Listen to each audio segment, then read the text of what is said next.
हमारे लिए पढ़ना है कि रिप्रोडक्शन ठीक है, हमने समझ लिया क्या होता है, लेकिन अब हमारे लिए उसके मोड्स पढ़ने हैं, यानी कि मेथड्स पढ़नी है कि कितने प्रकार का होता है और कैसे होता है, किन किन जीवों में, प्राणियों में, और जितने भी हमारे एनिमल्स हैं, प्लांट्स हैं, ऑर्गेनिज्म हैं, उनमें किस टाइप से होता है। तो इस वीडियो में हम समझेंगे कि रिप्रोडक्शन के टाइप्स क्या हैं और कैसे होता है। तो यहाँ पे मैंने रिप्रोडक्शन के 2 टाइप्स बताए हैं। Modes of reproduction is sexual reproduction and the asexual reproduction. Sexual reproduction यानी कि लैंगिक जनन, असेक्सुअल रिप्रोडक्शन यानी कि अलैंगिक जनन। अब हम बात करें कि सेक्सुअल रिप्रोडक्शन क्या है, तो आपने पिछली कक्षा में क्लास 11th में पढ़ा है कि मतलब जो लैंगिक जनन होता है ये 2 जनकीय होता है, मतलब कि इसमें 2 पेरेंट्स इन्वॉल्व होते हैं, जैसे कि मेल और फीमेल। इसमें क्या होता है कि जब मेल और फीमेल की बॉडी में गैमेट्स बनते हैं, मेल की बॉडी में स्पर्म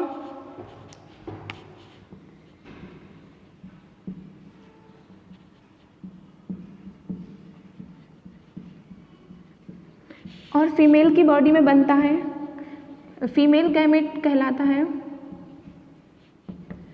एग। तो सेक्सुअल रिप्रोडक्शन में क्या होता है कि जो हमारा मेल और फीमेल गैमेट होता है, इन दोनों का फ्यूज़न होता है, और फ्यूज़न होने के बाद एक द्विगुणित जाइगोट का फॉर्मेशन होता है। यहाँ पे से इन दोनों का क्रॉस होगा, इसी को हम फ्यूज़न भी बोल सकते हैं। यहाँ पे मेल गैमेट और फीमेल गैमेट का फ्यूज़न होगा। फ्यूज़न होने के बाद यहाँ पे जाइगोट का फॉर्मेशन हो जाता है। जाइगोट हमेशा द्विगुणित होता है, यानी कि डिप्लॉयड होता है। ये डिप्लॉयड इसलिए होता है क्योंकि हमारा जो मेल गैमेट है एंड द फीमेल गैमेट है, ये दोनों हेप्लॉयड होते हैं, और जब इन दोनों का फ्यूज़न होता है तो n और n प्लस 2n बनता है। तो यहाँ पे हमने देखा कि जो सेक्सुअल रिप्रोडक्शन था उसमें 2 पेरेंट्स इन्वॉल्व है, यानी कि हमारा मेल और फीमेल इन्वॉल्व है, और इसमें दोनों के जो बॉडी में गैमेट फॉर्मेशन होता है, एग और स्पर्म, दोनों का फ्यूज़न होने के बाद एक द्विगुणित जाइगोट बनता है। फिर इस जाइगोट में बार बार सेल डिवीज़न होता है। सेल डिवीज़न होने के बाद यहाँ पे एम्ब्रियो का फॉर्मेशन होता है। ये हमारा एम्ब्रियो है।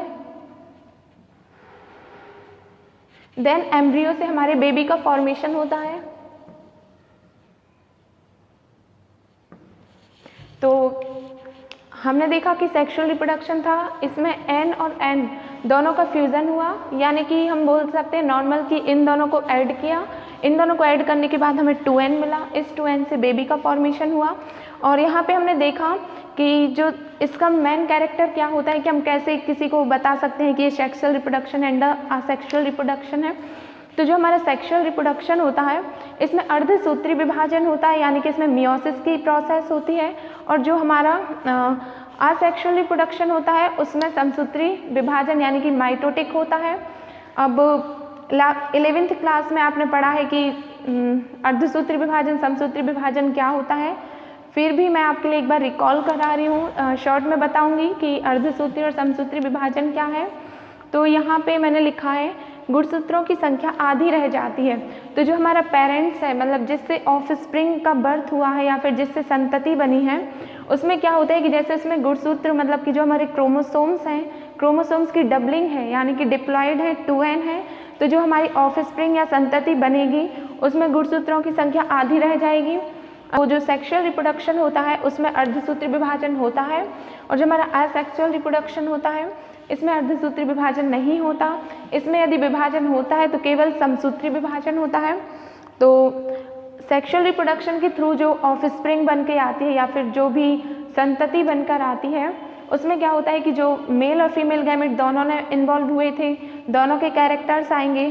तो जो हमारा हाइब्रिड प्लांट है या हाइब्रिड एनिमल है, उन सभी में विविधताएं उत्पन्न होंगी, मतलब उनमें कैरेक्टर्स वेरिएशन होंगे।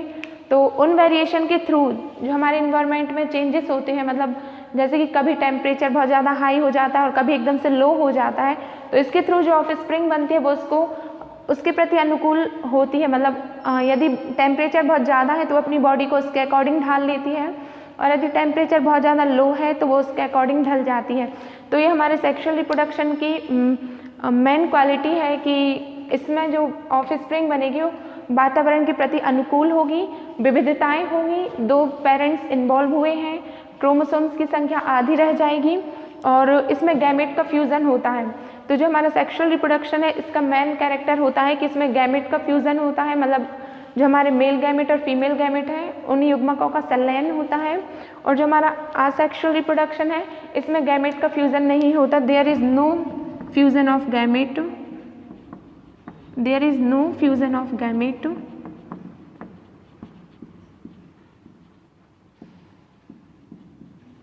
मतलब यहाँ पे हमारे गैमेट्स में फ्यूज़न नहीं होता, वो ऐड नहीं होते हैं। तो हमने देखा कि सेक्सुअल रिप्रोडक्शन क्या है और असेक्सुअल रिप्रोडक्शन क्या है। जो हमारा चैप्टर फर्स्ट है जीवों में जनन, उसमें हमारे लिए प्लांट्स ऑल ओवर जितनी भी स्पीसीज़ हैं अर्थ पर, चाहे वो एनिमल में आता हो, चाहे वो प्लांट की कैटेगरी में हो, चाहे वो मोनोसेल्यूलर हो या पॉलीसेल्यूलर हो, फंगी हो, एल्गी हो, हमें सभी के बारे में पढ़ना है कि उनमें डिवीज़न कैसे होता है और वो कैसे ऑफस्प्रिंग को बर्थ करते हैं। तो नेक्स्ट हमारे लिए पढ़ना है असेक्सुअल रिप्रोडक्शन यानी कि अलैंगिक जनन के प्रकार और वो।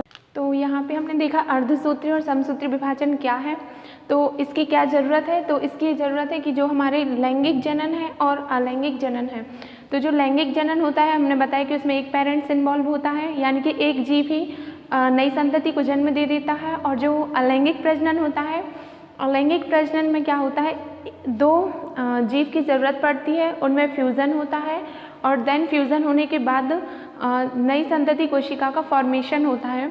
तो सेक्सुअल रिप्रोडक्शन में केवल एक पेरेंट्स इन्वॉल्व है और 2 पेरेंट्स इन्वॉल्व हैं। और जो असेक्सुअल रिप्रोडक्शन है इसमें 2 पेरेंट्स इन्वॉल्व होते हैं। और जो सेक्सुअल रिप्रोडक्शन होता है इसमें अर्धसूत्री विभाजन होता है यानी कि जो मेल गैमेट होता है, फीमेल गैमेट होता है, यानी जो स्पर्म होते हैं और जो एग होते हैं उनमें फ्यूज़न होता है, क्रॉसिंग ओवर होता है, डीएनए की रेप्लिकेशन होती है। और जो हमारे लिए सेल्स मिलती हैं, न्यू सेल जो हमारे लिए मिलती हैं उसमें क्रोमोसोम आगुणित होते हैं। तो जो सेक्सुअल रिप्रोडक्शन होता है इसमें अर्धसूत्री विभाजन होता है और इसमें 2 पेरेंट्स इन्वॉल्व होते हैं और इसके थ्रू जो न्यू जनरेशन आती है उसमें वेरिएशन होती है। वेरिएशन मीन्स विविधता होती है, वेरिएशन यानी विविधता। ये इसलिए होती है क्योंकि यहाँ पे 2 पेरेंट्स इन्वॉल्व हो रहे हैं, दोनों के ही लक्षण आपस में मिलते हैं और एक जो बेबी बनता है उसमें दोनों के ही कैरेक्टर्स जाते हैं। और जो असेक्सुअल रिप्रोडक्शन होता है इसमें 2 पेरेंट्स ही नहीं हैं तो दोनों के कैरेक्टर ही फ्यूज नहीं करते हैं, तो इसमें विविधता बिल्कुल ही नहीं होती है, वेरिएशन नहीं होती है। तो इसमें क्या होता है, असेक्सुअल रिप्रोडक्शन में जो संतति उत्पन्न होती है, जैसे कि एक प्लांट्स है, हाइड्राइक प्लांट है, उसमें ये अलैंगिक प्रजनन हुआ। अलैंगिक प्रजनन के बाद जो संतति बनती है उसमें जो वातावरण के प्रति अनुकूलन की क्षमता होती है यानी कि जो एडेप्टेशन होता है। एडेप्टेशन मीन्स होता है कि जैसे बहुत ज़्यादा टेम्परेचर हाई हो रहा है एनवायरनमेंट में, तो जो हमारी बॉडी होती है वो अपनी बॉडी को इस प्रकार से बना लेती है कि हम उस टेम्परेचर को सहन कर पाएँ। और जो जिनमें एडेप्टेशन नहीं होता है तो उनकी बॉडी टेम्परेचर भी सहन नहीं कर पाती है, जैसे कभी लो टेम्परेचर हो गया और वो सहन नहीं कर पाए तो उसकी डेथ हो जाती है। तो जो अलैंगिक प्रजनन होता है उससे जो संतति बनती है उसमें एडेप्टेशन नहीं होता है और वो जल्दी ही नष्ट हो जाती है। और जो सेक्सुअल रिप्रोडक्शन होता है इसमें 2 कैरेक्टर्स का फ्यूज़न होता है, तो इसमें वेरिएशन होती है, वेरिएशन के कारण इसमें एडेप्टेशन होता है यानी कि अपने आप को वातावरण के अनुकूल ढालने की क्षमता होती है। तो इसके थ्रू जो संतति बनती है वो ज़्यादा दिन मतलब ज़्यादा पावरफुल होती है और उसमें ज़्यादा कैरेक्टर्स होते हैं। और जो अलैंगिक प्रजनन में जो संतति बनती है उसमें किसी भी प्रकार के लक्षणों का मिश्रण नहीं होता है। और जो सेक्सुअल रिप्रोडक्शन होता है इसे प्रजनन की एक अच्छी विधि माना जाता है क्योंकि इसमें 2 पेरेंट्स इन्वॉल्व हो रहे हैं और असेक्सुअल रिप्रोडक्शन में केवल एक ही पेरेंट्स इन्वॉल्व है, तो इस कारण इसे प्रजनन की अच्छी विधि नहीं माना जाता।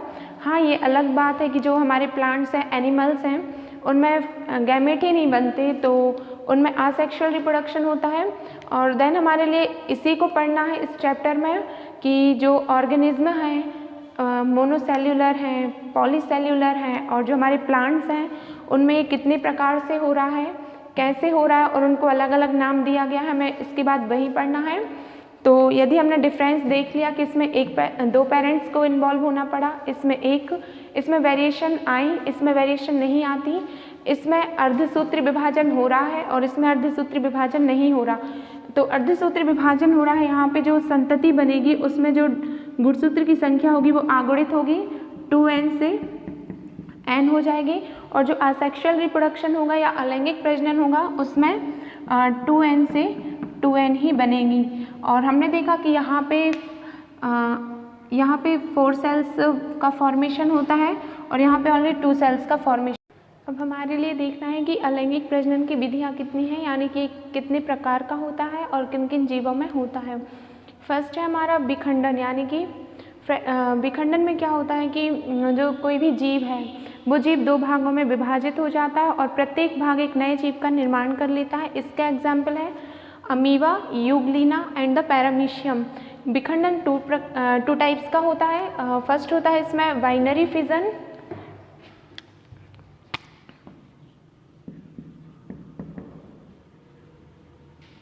फिजन, और एक होता है मल्टीपल फिजन।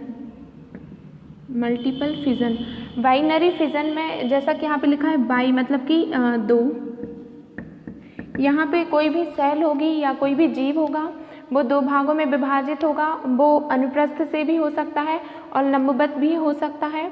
और मल्टीपल फिजन में क्या होता है कि जो जीव होता है वो 2 भागों में विभाजित ना होकर बहुत सारे मल्टीपल यानी कि बहुत सारे भागों में विभाजित हो जाता है और उसके जितने भी नए भाग बनते हैं वो सभी भाग हैं एक नए जीव का निर्माण कर लेते हैं।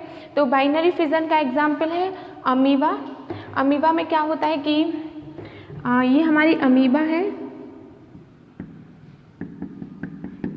अमीबा है, ये इसका न्यूक्लियस है और ये इसका साइटोप्लाज्म है। तो अमीबा में क्या होता है कि ये जो कोशिका है, ये कोशिका पहले इसका केंद्रक विभाजित होना स्टार्ट करता है। इसका केंद्रक विभाजित होता है पहले, तो ये बेलनाकार ऐसे इसका जो केंद्रक के अंदर का जो जीव द्रव्य मतलब केंद्रक के अंदर जो द्रव्य होता है वो भी सेपरेट होने लगता है और सेपरेट होने के बाद धीरे धीरे केंद्रक के बीच में एक खांच बनने लगती है और ये खांच के थ्रू सेपरेट होता है। और जैसे ही ये केंद्रक डिवाइड होता है तुरंत ये जो कोशिका होती है ये भी डिवाइड हो जाती है और इस प्रकार से 2 नए अमीबा हमें मिल जाते हैं। तो हमने देखा कि यहाँ पे सबसे पहले ये अमीबा था, ये इसका केंद्रक था, केंद्रक डिवाइड होना स्टार्ट करता है और धीरे धीरे सेपरेट होता है। जैसे ही केंद्रक सेपरेट होना स्टार्ट करता है साइटोप्लाज्म भी सेपरेट होने लगता है और बीच में एक खांच बन जाती है और धीरे धीरे एक खांच बीच में से कट हो जाती है और हमारे लिए 2 अमीबा मिल जाती हैं।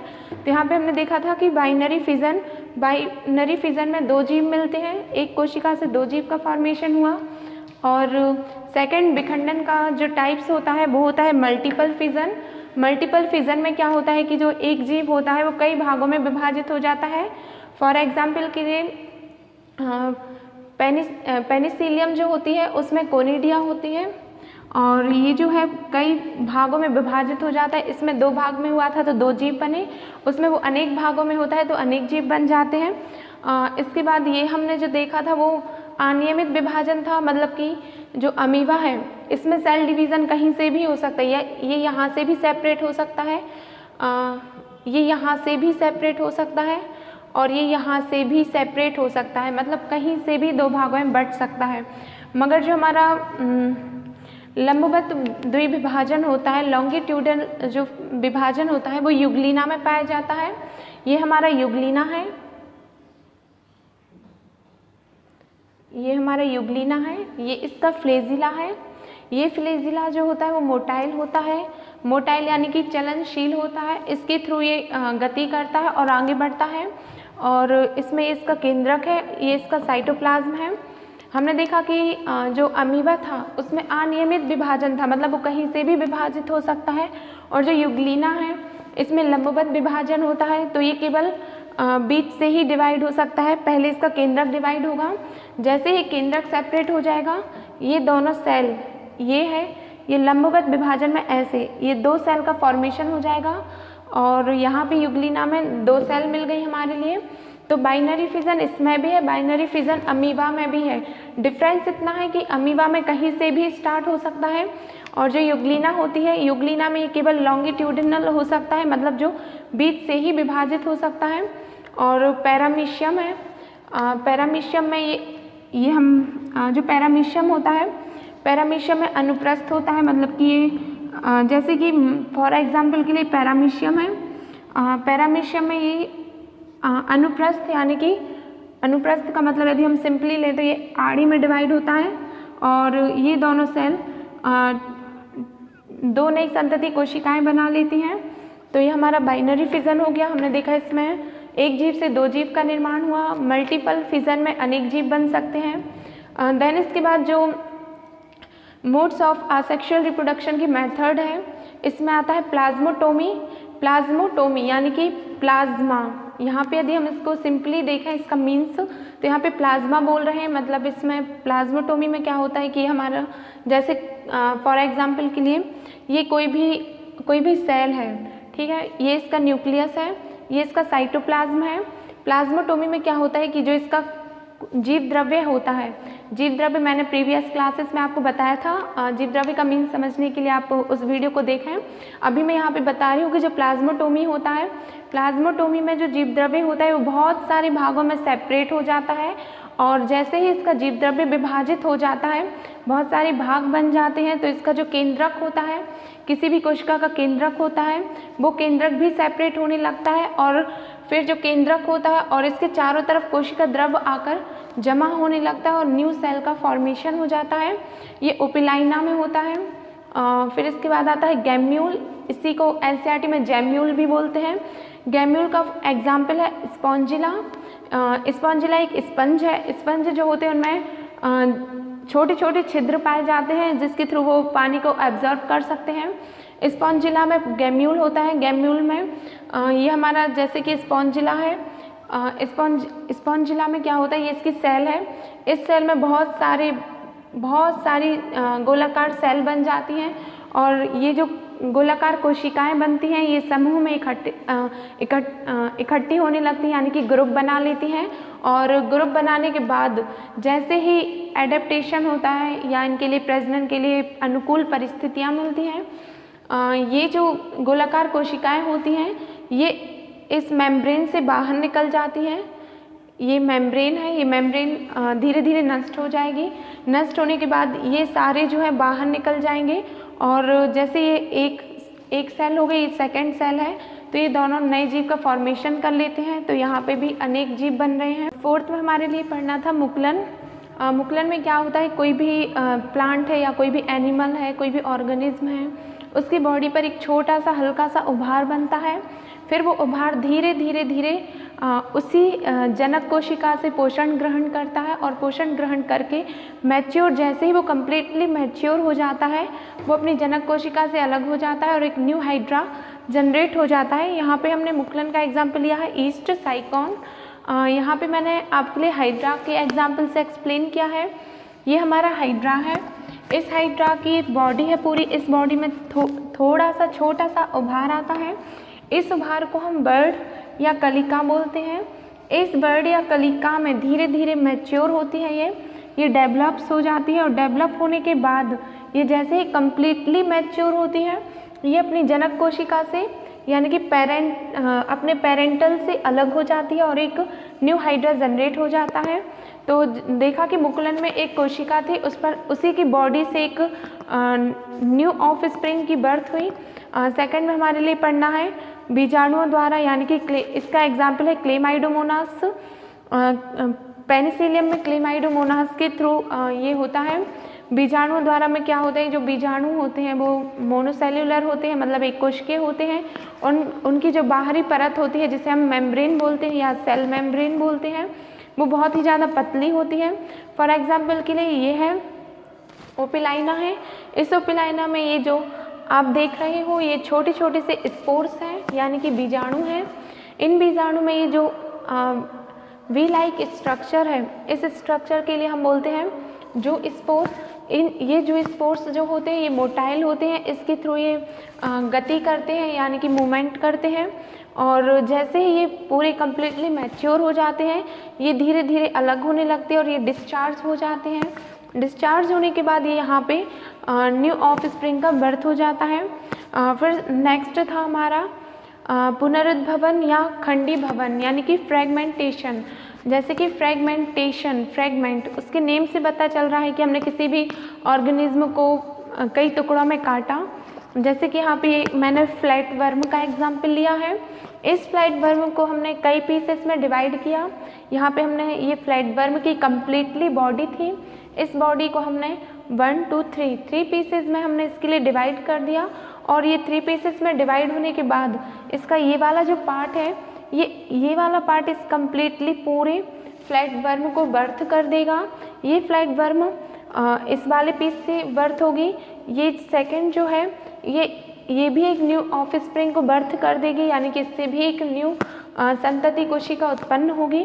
इस प्रकार हमने देखा कि जो खंडी भवन है उसमें किसी भी जीव को कई टुकड़ों में काट दिया जाता है और उसके हम जितने भी टुकड़े करते हैं वो सभी टुकड़े सेपरेट होकर अपने कोशिका द्रव्य और केंद्रक को कंटेन कर लेते हैं। और कंटेन करने के बाद वो एक न्यू ऑफ स्प्रिंग को अपने ही जैसे एक न्यू संतति को जन्म दे देते हैं। अब हमने अलैंगिक प्रजनन की विधियाँ पढ़ ली। अब आप एक क्वेश्चन होगा कि जो हमने देखा कि यहाँ पे हाइड्रा था, इसकी जो ऑफ स्प्रिंग आई वो सेम हाइड्रा थी, आकार में भी एक सी थी, आनुवांशिक पदार्थ भी एक समान था।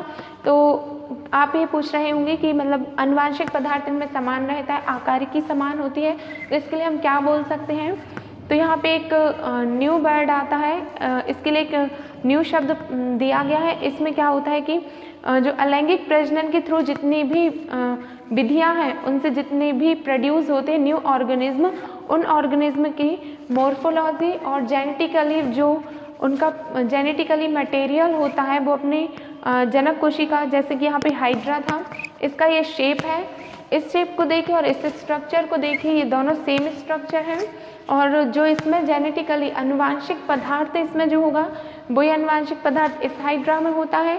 तो अलैंगिक प्रजनन के द्वारा जितनी भी संततियाँ उत्पन्न होती हैं वो अपनी जनक कोशिका के समान होती हैं, अनुवांशिक रूप से भी उनके समान होती हैं, आकार में भी उनके समान होती हैं। तो यहाँ पे एक न्यू टर्म आता है, उसके लिए हम बोलते हैं क्लोन या रेमेट बोलते हैं। तो कई बार ऑब्जेक्टिव में आपसे पूछा जाता है कि जो अलैंगिक प्रजनन के थ्रू जो संतति उत्पन्न होती है उसे क्या बोलते हैं।